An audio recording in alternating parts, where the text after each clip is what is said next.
সুপ্রিয় শিক্ষার্থীবৃন্দ, অনলাইন ক্লাসে তোমাদের স্বাগত জানিয়ে শুরু করছি। আমাদের গতদিন পর্যন্ত আলোচ্য বিষয় ছিল হিসাব বিজ্ঞান দ্বিতীয় পত্রের পঞ্চম অধ্যায় আর্থিক অবস্থার বিবরণী, যেখানে আমরা রক্ষিত আয় ব্যয় বিবরণীর জেরের উপর ধারণা লাভ করেছিলাম, প্রস্তুত করেছিলাম আয় ব্যয় বিবরণী, প্রস্তুত করেছিলাম বিশদ আয় ব্যয় বিবরণী। এই বিশদ আয় ব্যয় বিবরণীর ক্ষেত্রে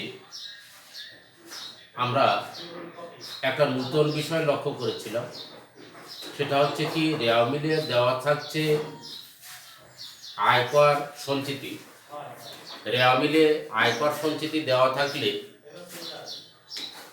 এই টাকাটাকে আমরা নিতে চেয়েছিলাম বিশদ আয় ব্যয় বিবরণীতে ব্যয় হিসাবে, নিতে চেয়েছিলাম আর্থিক অবস্থার বিবরণীতে দায় হিসাবে, এবং এটা আমরা বিশদ আয় ব্যয় বিবরণীতে দায় হিসাবে দেখিয়েছিলাম এবং আমরা বারবার বলেছিলাম আয়কর সঞ্চিতি যদি রেওয়া মিলে থাকে সেক্ষেত্রে এটা রক্ষিত আয় ব্যয় বিবরণীতে অন্তর্ভুক্ত হবে। যদি সমন্বয়ে থাকে তাহলে আয়কর সঞ্চিতি আমরা বিশদ আয় ব্যয় বিবরণীতে দেখাবো, আর্থিক অবস্থার দায় পাশে দেখাবো। গতদিন আমাদের শিক্ষণীয় আরও একটা নতুন বিষয় ছিল কলকবজার সংস্থাপন। আমরা রেওয়া মিলে দেখেছিলাম 1,60,000 টাকা আছে। এই 1,60,000 টাকার ভিতর নূতন ক্রয় আছে 60,000 টাকা, যেটা আমাদের সমন্বয়ে বলা ছিল কলকবজা সংস্থাপন ব্যয় 5,000 টাকা মজুরির অন্তর্ভুক্ত আছে, যা আমরা মজুরির থেকে বাদ দিয়েছিলাম, কলকবজার সঙ্গে যোগ করেছিলাম। কলকবজার সঙ্গে যোগ করেছিলাম কত? 60,000 নূতন ক্রয়, 5,000 সংস্থাপন ব্যয়। কিন্তু আমরা রেওয়া মিল লক্ষ্য করেছিলাম যে সেখানে আমাদের মোট কলকবজার পরিমাণ আছে 1,60,000 টাকা। এই 1,60,000 টাকা আমাদের বছরের প্রথমে ক্রয় নয়। 1 লক্ষ টাকা আমাদের বছরের প্রথমে ছিল, 60,000 টাকা বছরের 9 মাস অতিক্রান্ত হওয়ার পর, অর্থাৎ সেপ্টেম্বর অতিক্রান্ত হওয়ার পর অক্টোবর, নভেম্বর, ডিসেম্বর 3 মাসের জন্য আমরা ক্রয় করেছিলাম। এর জন্যে রেওয়া মিলের টাকা 1,60,000 টাকার 1 লক্ষ টাকার পরে 15 বছরের অবচয় ধার্য করেছিলাম, 65,000 টাকার পরে 3 মাসের অবচয় ধার্য করেছিলাম।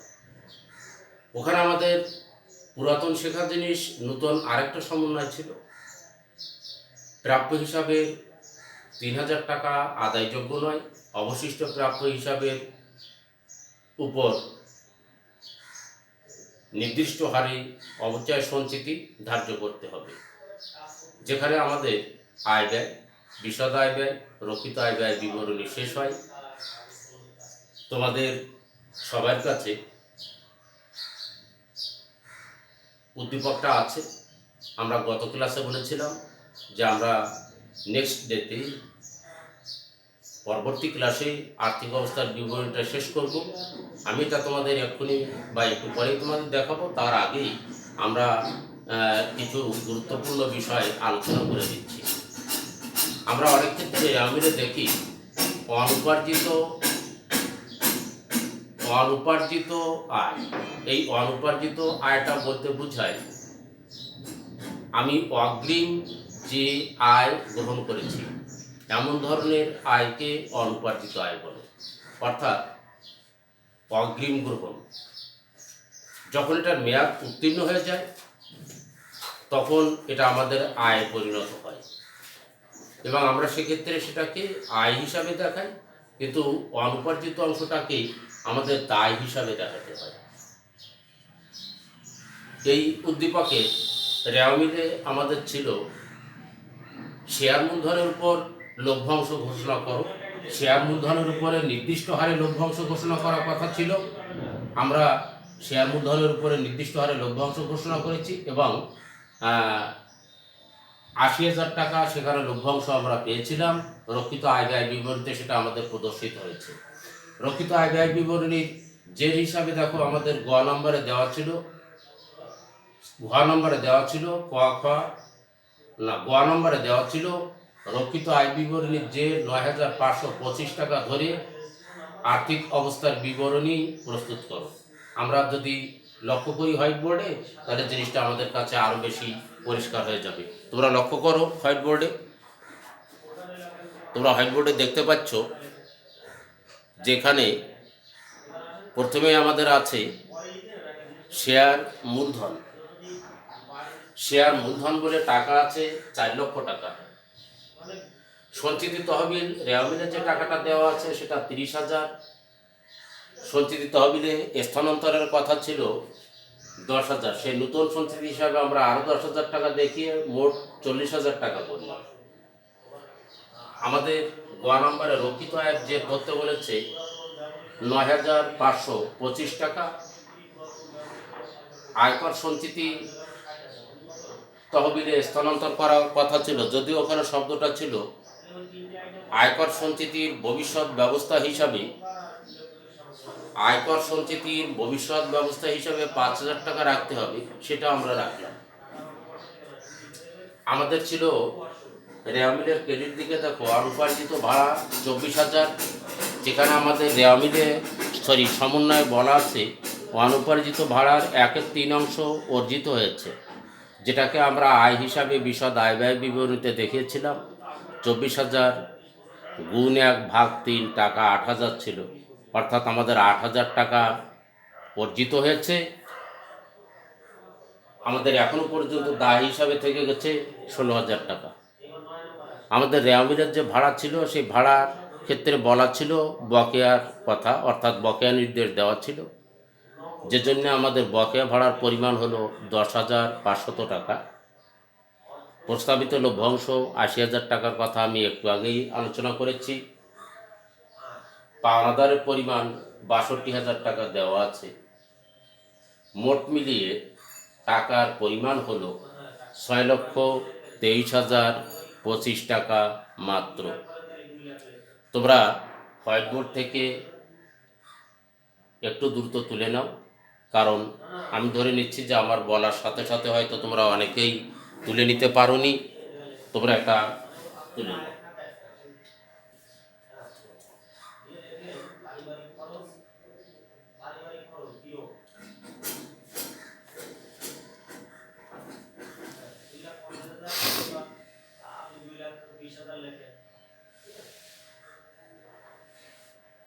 আমি ধরে নিচ্ছি তোমরা এটা তুলে নিয়েছ, এবং এখানে একটা জিনিস লক্ষ্য করো, আর্থিক অবস্থার বিবরণীতে দুটি পাশ থাকে, মূলধন ও দায় পাশ, সম্পদ পাশ। আমরা এরই মধ্যে শেষ করলাম মূলধন ও দায় পাশ, শেষ হয়নি সম্পদ পাশ। আমরা সম্পদ পাশ বা সম্পদ ও পরিসম্পদ শেষ করার আগে আবারও কিছু প্রাথমিক আলোচনা করে নিতে চাচ্ছি। সেটা হচ্ছে কি, সমাপনী মজুত পণ্য, অন্যান্য সমাপনী মজুত পণ্য যদিও চলতি সম্পদ, অন্যান্য স্থায়ী সম্পদ, এগুলোর সমষ্টিগত রূপ আমাদের আর্থিক অবস্থার বিবরণীতে সম্পদ হিসাবে দেখাতে হয়।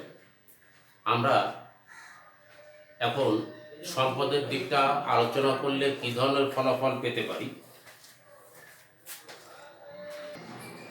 আমরা সম্পদ ও পরিসম্পদ পাশ দেখতে চেয়েছিলাম বা দেখবার পরে এর আগেই আমাদের প্রাথমিক আলোচনাটা যদি আমরা করিনি তাহলে তেমনি হবে। আমার পূর্ববর্তী আলোচনার মতো তোমরা লক্ষ্য করবে যে এখানে কল কবজা সঙ্গে সংস্থাপন ব্যয় যোগ করা হয়েছে, অবচয় বাদ দেওয়া হয়েছে, ভূমি ও দালান কোটা এটা আমাদের স্থায়ী সম্পদ, স্থায়ী সম্পদ হিসাবে তাকেও আমরা দেখালাম। আছে 15% বিনিয়োগ, এটাও স্থায়ী সম্পদ। সঙ্গে সঙ্গে এই বিনিয়োগের অনাদায়ী সুদ দেখানো হয়েছে।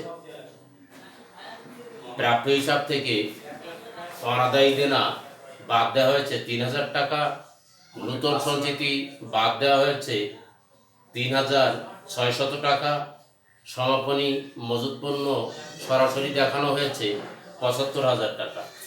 তো আমরা এই মত অবস্থায় এই আলোচনার পরবর্তী ধাপে আমরা কি করতে পারি, দেখে নিতে পারি যে আসলে সমাধানটা কীরূপ হচ্ছে। তোমরা আমার সঙ্গে চলে আসো হোয়াইট বোর্ডে।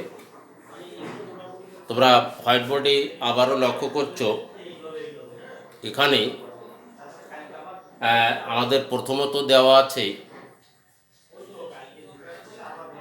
কল কবজা, দেওয়া আছে সংস্থাপন ব্যয়,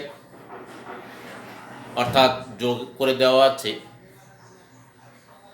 5,000 টাকা, অবচয় 11,625 টাকা বাদ দিয়ে আমরা ফলাফল পেয়েছি 1,53,375 টাকা। তোমরা একটু দ্রুত গতিতে লিখে নেবে। ভূমি ও দালান দেখানো হয়েছে 1,62,500, 15% বিনিয়োগ দেখানো হয়েছে 1,55,000 টাকা মাত্র। অনাদায়ী বিনিয়োগের সুদ আছে 13,750, যেটা আমরা 15% বিনিয়োগের উপর হিসাব নিকাশ করে বিশদ আয় ব্যয় বিবরণীতে দেখিয়েছিলাম। আছে প্রাপ্য হিসাব আমাদের রেওয়া মিলে 75,000। অনাদায়ী দেনা হিসাবে বাদ দেওয়া হয়েছে, অর্থাৎ নূতন অনাদায়ী দেনা তোমরা লক্ষ্য করো, সমন্বয়ে বলা আছে প্রাপ্য হিসাবে 3,000 টাকা আদায়যোগ্য নয়, সে 3,000 টাকা আমরা বাদ দিয়েছি। অবশিষ্ট প্রাপ্য হিসাবের পরে সঞ্চিতির ব্যবস্থা রাখার কথা ছিল, সেখানে আমরা 3,600 টাকা পেয়েছিলাম, তা বাদ দিয়ে আমরা পেয়েছি 68,400 টাকা। আমাদের আছে সমাপনী মজুত পণ্য সমন্বয়ে 75,000 টাকা, আমরা দেখালাম সমাপনী মজুত পণ্য 75,000 টাকা। মোট যোগফল 6,23,025 টাকা। তোমরা এটা তুলে নাও অথবা স্ক্রিনশট দিয়ে নিতে পারো, অথবা এখানে তোমরা ভিডিওটাকে স্টে করেও তুলে নিতে পারো। এভাবে আমরা এটা কমপ্লিট করতে পারি।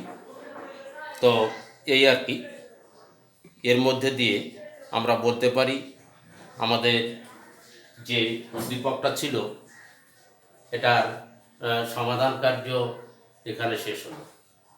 এবং এই সমাধান করতে যেয়ে আমরা যে নতুন জিনিস শিখলাম, প্রথম বর্ষের হিসাব বিজ্ঞান প্রথম পত্রে প্রাপ্য হিসাব, অনাদায়ী দেনা, নূতন সঞ্চিতি, এগুলো আমাদের খুবই পরিচিত বিষয়।